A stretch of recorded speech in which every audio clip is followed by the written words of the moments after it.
Hi everyone, my name is Kody Carpenter. I am a costume designer and I have recently costumed several shows at SLOC.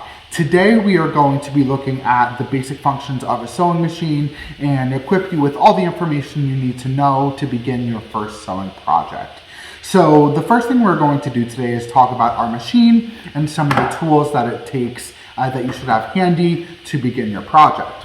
So I'm working today on a Singer heavy-duty sewing machine. You might have a brand new machine, a hand-me-down machine, or a vintage machine that was left over to you. Regardless of what kind of machine you have it plugged in, ready to go, and if you have a user manual, go ahead and grab that and have that nearby.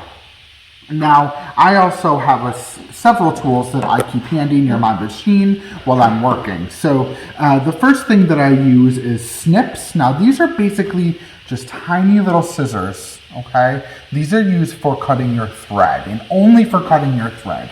Now, I have a few different types of snips because I use a few different types of threads. However, one pair of snips would be just fine. I also have a pair of scissors that I use for cutting fabric and only for cutting fabric. I have a pair of tweezers here. These are needle nose tweezers with a bent tip. This is very useful for getting straight pieces of thread or lint out of your machine or out of your thread path. I also use them to thread my machine when I can't get the thread in accurately. I have a lint brush here to keep everything nice and clean. A screwdriver if I need to remove my needle plate or any other parts of the machine to keep it nice and clean and free of lint and thread.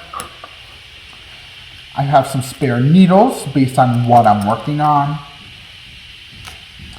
I have some straight pins here for keeping my fabric together before I go ahead and stitch it from my pattern. I have an extra container for stray threads so I keep everything nice and clean. Some safety pins, and of course a lint brush as well. So these are some of the tools we'll need to keep our projects going and to help us when we have to start and stop. Now let's go ahead and talk about our machine and what some of the basic functions are. Now again, your machine might be a little bit different than mine. I'm working with a Singer heavy-duty machine, but regardless of what kind of machine you have, they all have the same basic functions. So the first thing we'll talk about here is the hand wheel.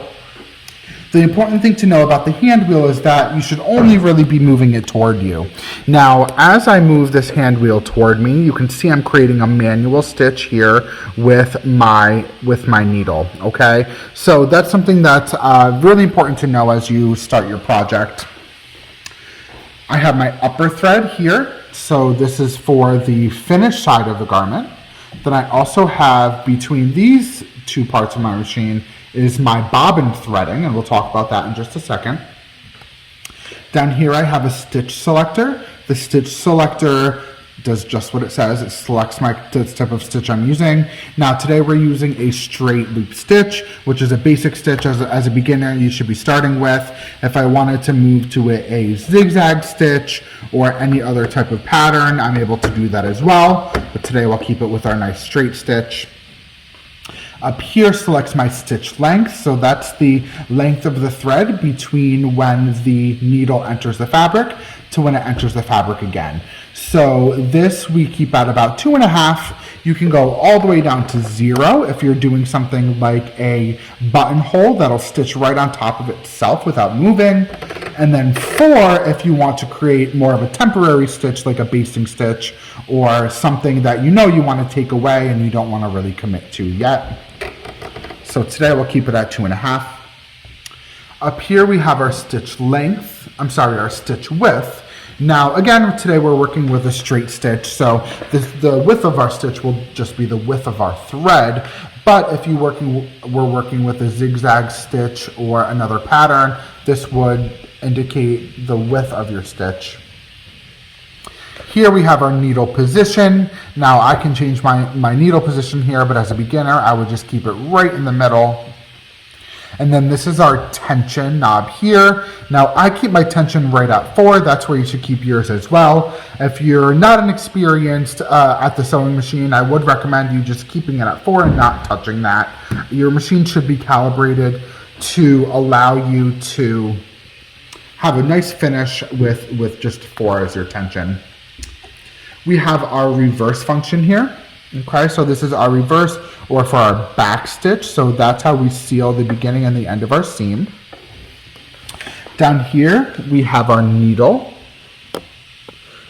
We have our presser foot. Now this is the part of the machine that keeps your fabric down as you're stitching. Here we have our bobbin that I've already put in our machine. And what it's in is called a bobbin case. And then in the back of our machine, we have a lever. Now this is the lever that raises and lowers your presser foot, nice and easy. Okay? So the first thing you'll want to do when you're all ready to go is whatever state your bobbin is in, you'll want to go ahead and remove any thread from it that you have and use the thread for your machine, for the bobbin, thread the bobbin for the project that you're working on. So typically how the machine works is you have an upper thread and a lower thread that weave in with each other to create a nice easy stitch. Now you typically want this to be the same color as the garment or the fabric that you're working on. Today I have changed the color for the top and the bottom so we can see the difference later. But the first thing you'll want to do is wind your bobbin.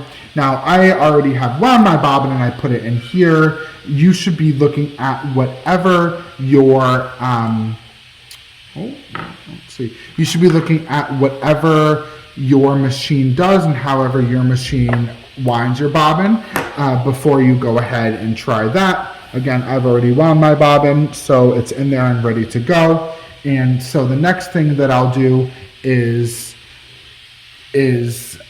thread my upper thread through my thread path. Go. Okay, so now I have threaded my needle, so I went the entire length of the stitch of the thread path for the upper thread, and I have it all the way down through the eye of my needle. So the next thing I'm going to do here is I'm going to rotate my hand wheel toward me to create a manual stitch. So let's see if you can see it here. My needle is going in and it is going out. Now, the reason why I'm doing this is because I want that upper thread to catch that thread from my bobbin, and you can see that happening right there in the bobbin case. So I'm going to pull my upper thread out, and you can see that white bit of thread pulled up with it. That's exactly what I wanted to do. So now I'm going to take my tweezers, pull the loop of that white thread out. So now you can see the end of my bobbin thread, which is the white thread, as well as my upper thread, which is the green thread, are both out of the machine and ready to stitch. Now what I'm going to do is grab both of these threads, push them through the slit in my presser foot and off to the back of my machine. Okay. Now I will cover my bobbin case and I'm ready to stitch. Alright. So, I just have some scrap pieces of fabric here that I'll be creating a nice straight stitch on today. I would recommend you start with some scrap pieces of fabric as well to get to know your machine a little bit before you go ahead and start on a project or fabric that you purchase for your project. So the first thing we are going to do is, with whatever seam you have or whatever seam you are trying to create, I have it ironed nice and flat so it's all lined up where you want it to be. Put that fabric underneath your presser foot. We're going to close your presser foot lever, and then we are going to use our foot pedal and lightly step on our foot pedal here to create just a couple stitches. Okay, now I went nice and slow, nice and soft to create a couple stitches. Now I'm using my back stitch lever, okay? And what that will do is create a few more stitches when I press on my foot pedal and go backward. So now my first few stitches have been gone over twice. They're nice and tight and locked in. So now I'm ready to rip-roar away with my seam, okay? Now as you can see, if I don't touch it at all, your machine will move the fabric for you. It might not always be a straight line, so you should keep your hands there to guide it. I just wanted to show you that your machine will walk your fabric for you.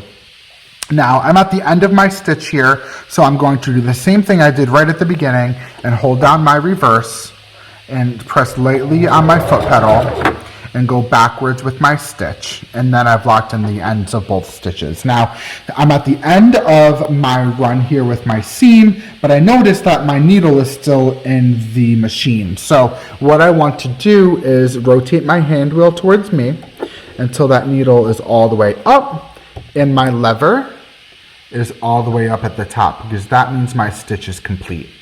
Okay, so now I'm going to lift my presser foot lever, grab my fabric and pull it out toward the side.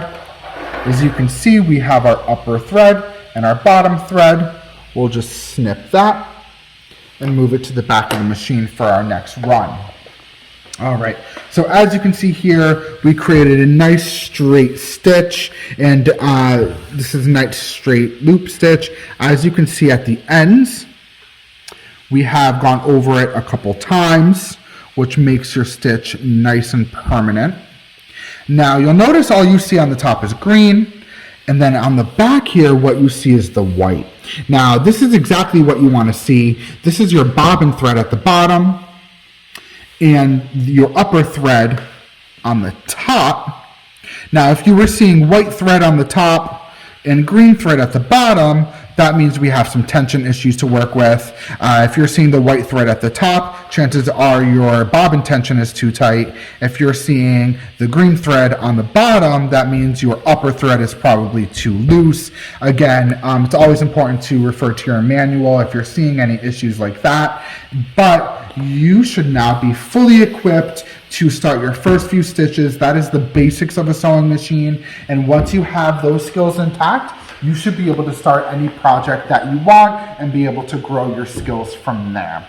So without further ado, go ahead and enjoy your sewing machine, and happy sewing.